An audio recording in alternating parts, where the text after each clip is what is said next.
The phone on my desk rang at exactly 3:04 a.m. It was Arthur Sterling. He was whispering, terrified. He told me, "Jack, she's here. She's going to kill me." Then, I heard the gunshot. Boom. Silence. We kicked down his door 20 minutes later. Arthur was in his chair, shot through the heart. But here's the problem. The coroner touched the body and looked at me, pale as a sheet. He said Arthur had been cold for at least 5 hours. "Pour yourself a drink. You're going to need it."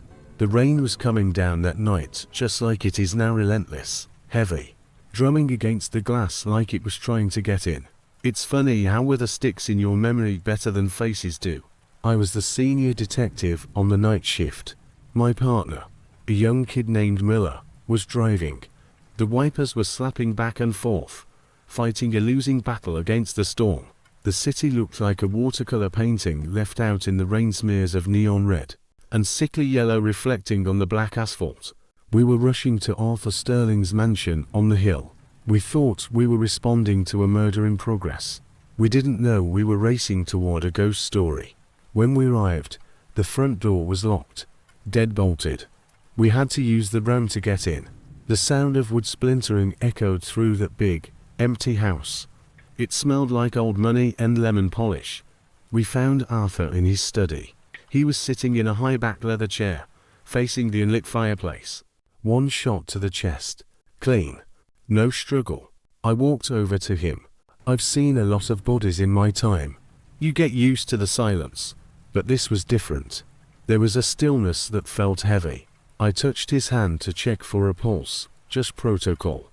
It was ice cold, rigid. Rigor mortis had already set in. Stay with me until the end. The way this case twisted still surprises me today. It wasn't just about a murder, it was about how much a human being can lie. Miller looked at his watch and then at me. "Cap," he said, his voice shaking a little. "We just heard him die on the phone 30 minutes ago. How is he stiff?" I looked around the room. It was a perfect scene. Too perfect. A glass of whiskey on the side table, half full. A book open on his lap. It looked like a stage set prepared for an audience. Before I tell you what happened next, please consider subscribing. It helps this channel reach more listeners. I walked over to the desk where the telephone sat. It was an old rotary model, black and heavy. The receiver was sitting in the cradle.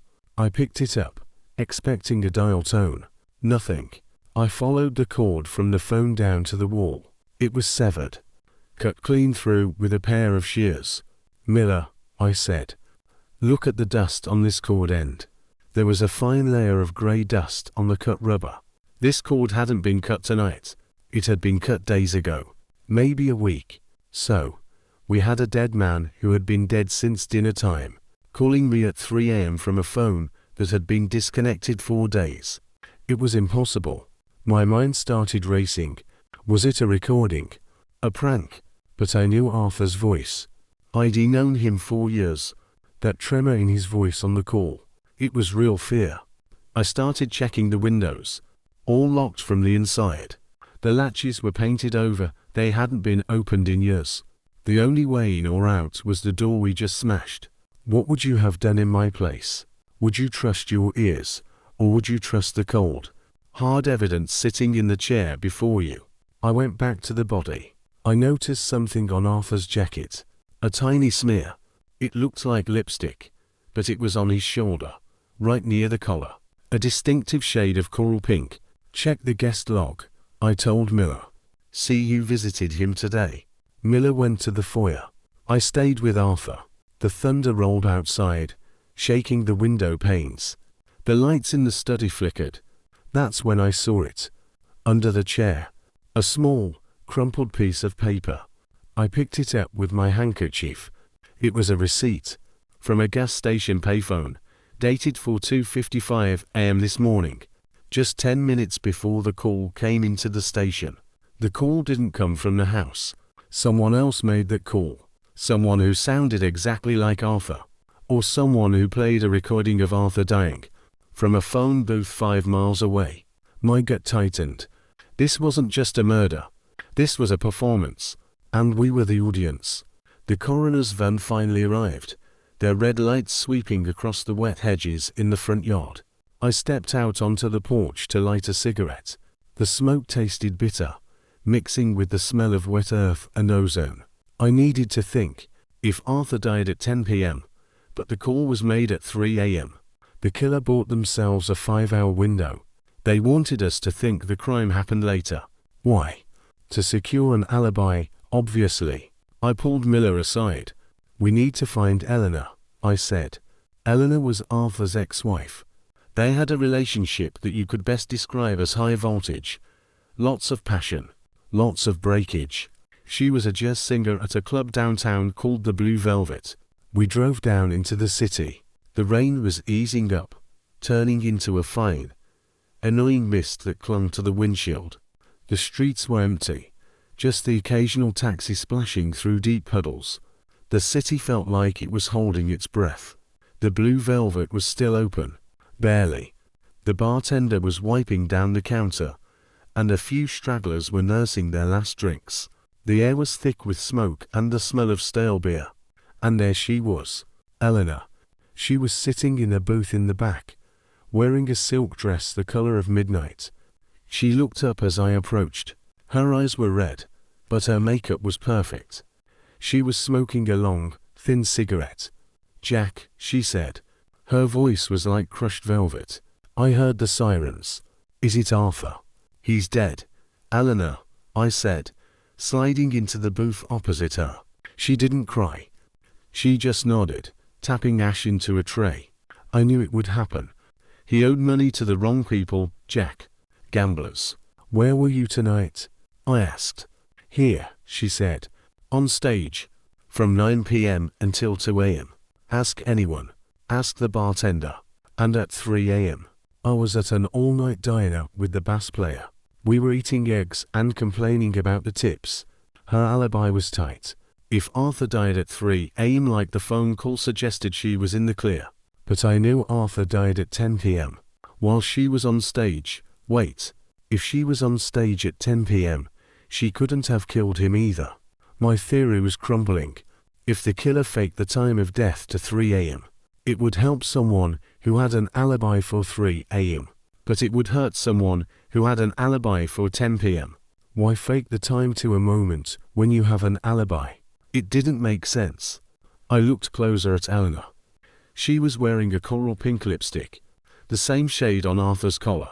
"You saw him today," I said. It wasn't a question. "I visited him this afternoon," she admitted. "To ask for money?" He said no. I hugged him goodbye. That's all. I stood up. "Don't leave town, Eleanor." As I walked out, I felt eyes on me. I turned. A man in a trench coat was sitting at the bar, watching us in the mirror. He quickly looked away. He had a scar running down his cheek. We got back in the car. "We're being followed, Miller," I said quietly. "Who?" "I don't know yet. But this case is getting messy." We drove back to the station. I went to the evidence locker and pulled the tape of the 3 a.m. call. I needed to hear it again. I put the headphones on. The room was quiet, just the hum of the radiator. I listened to Arthur's voice. "Jack, she's here. She's going to kill me." It sounded real. The fear was palpable. But then I heard it. In the background. A faint, rhythmic clicking sound. Click-clack, click-clack. It was subtle. You wouldn't hear it if you weren't listening for it. "Miller," I called out. "Get me a map of the city's train lines." "Train lines?" "That payphone. The one on the receipt. Is it near a track?" Miller checked the map. "Yeah. The 2:55 a.m. freight train passes right by that station." So the call was made from the booth. But the voice on the recording didn't have the train noise behind it. The train noise was in the booth, but not on the voice. The killer held a recorder up to the phone, but the recording itself had been made somewhere else, somewhere quiet. I realized then that I had missed something massive at the crime scene. If I kept going after this, there was no turning back. I had to go back to the mansion, illegally. The scene was sealed, but I needed to see that study again. What would you do? Would you break the rules to find the truth? knowing it could cost you your badge. I drove back alone. I parked down the street and walked up the wet driveway. The house loomed dark and silent against the night sky. I slipped under the police tape. I broke the seal on the door and stepped inside. It was freezing. The heating had been turned off. I went to the study. I shone my flashlight on the desk. I looked at the bookshelf behind the chair where Arthur died. One of the books was slightly out of alignment. The Count of Monte Cristo. I pulled it. The bookcase clicked and swung open. A hidden room. I stepped inside. The air was stale. It was a soundproof recording booth. High-end equipment. Reels of tape. And on the desk in the hidden room, a script. I shone my light on the paper. It was a script for a radio drama. Line 42. Jack, she's here. She's going to kill me. Arthur hadn't called me for help. He was reading a line. I stood in that small, soundproof room. The beam of my flashlight cutting through the dust motes. The silence was ringing in my ears. Arthur was a voice actor. I knew that, but I didn't know he was recording this. I looked at the reel-to-reel machine on the desk. The tape was missing. Someone had been here. Someone knew about this room. They had taken the recording of Arthur reading that line, killed him, and then played the tape into a payphone 5 hours later. Why? I started going through the papers on the desk. Unpaid bills, gambling debts, and a letter. It was handwritten, crumpled up in the wastebasket. I smoothed it out. It was addressed to Eleanor. I can't do it anymore, Elle. The insurance fraud. It's too risky. In going to the police. Insurance fraud. The puzzle pieces slammed together in my head. The murder wasn't supposed to be a murder. It was supposed to be a disappearance. Or a staged death. Arthur and Eleanor had planned something together. Maybe to fake his death and split the life insurance. He was supposed to die at 3 a.m., calling me to establish the time. But he got cold feet. He wanted out. So she killed him for real. At 10 p.m. And then she carried out the rest of the plan alone to cover her tracks. I heard a floorboard creak behind me. I spun around, hand on my holster. Standing in the doorway of the hidden room was the man from the bar. The one with the scar. He was holding a gun. "You're smart, detective," he said. His voice was gravel, rough like sandpaper. "Too smart. You worked for the bookie," I said, keeping my voice steady. "Arthur owed you money." "He owed us a lot," the man said. "But the woman, she paid us to do a job. Eleanor paid you to kill him." "No," the man smiled, "a nasty, jag thing. She paid us to watch, to make sure he didn't chicken out of the plan. But when he tried to call you, she panicked. She didn't kill him, I realized. She was on stage." "That's right," the man said. He raised the gun. "I killed him. 10 p.m. Nice and quiet. Then I waited. Went to the payphone at 3 a.m. Played the tape she gave me. It was a good plan. Until you found this room." Rain lashed against the hidden room's ventilation duct. I was trapped. A narrow room, a gunman, and the truth that was about to die with me. Who do you trust when everyone is playing a role? "Put the gun down," I said softly. "Give me one reason." "Because," I said, pointing to the ceiling corner, "this is a recording studio. The red light is on." The man looked up, distracted for a split second. I didn't hesitate. I threw the heavy metal tape reel I was holding. It hit him square in the forehead. He staggered back, the gun firing wildly into the acoustic foam on the wall. Thwomp. I tackled him. We hit the floor hard. He was younger, stronger, but I was fighting for my life. I jammed my elbow into his throat. He gasped, dropping the gun. I kicked it away, sliding it under the desk. I cuffed him while he was still wheezing. My heart was hammering against my ribs like a trapped bird. I stood up, brushing the dust off my trench coat. I looked at the on-air light. It wasn't on. It was never on. It was a bluff. But it worked. I walked over to the desk and found the missing tape reel in the gunman's pocket. The evidence. I dragged him out of the house and into the rain. The storm was breaking. The clouds were parting. revealing a sliver of a pale, indifferent moon. I drove him to the precinct in silence. He didn't say a word. He knew it was over. But the hardest part wasn't catching the hitman. It was what I had to do next. I went to Eleanor's apartment the next morning. The sun was out, bright and blinding, reflecting off the wet pavement. It was a deceptive kind of morning clean. Fresh, hiding the rot underneath. I knocked on her door. She opened it wearing a silk robe, holding a cup of coffee. She looked tired. "Jack," she said, "did you find out who killed him?" "I did," I said. "I have the man in custody. He told me everything." Eleanor. Her face didn't change. She was a performer, after all. "I don't know what you mean." "The insurance scheme," I said, leaning against the doorframe. "Arthur wanted out. You hired a minder to make sure he went through with it. But when Arthur tried to back out, your minder killed him. And you. You finished the play. You provided the tape. You set the timeline." She stared at me. Her hand trembled, just slightly. Coffee sloshed over the rim of her cup. "I didn't tell him to kill Arthur," she whispered. Her voice broke. I needed the money, Jack. We were drowning. It was supposed to be a fake death. Arthur was supposed to go to Mexico.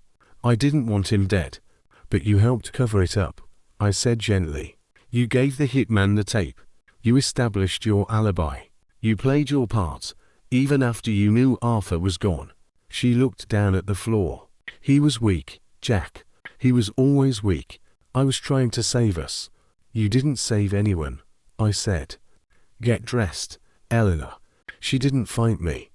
She walked to her bedroom like a ghost. The trial was short.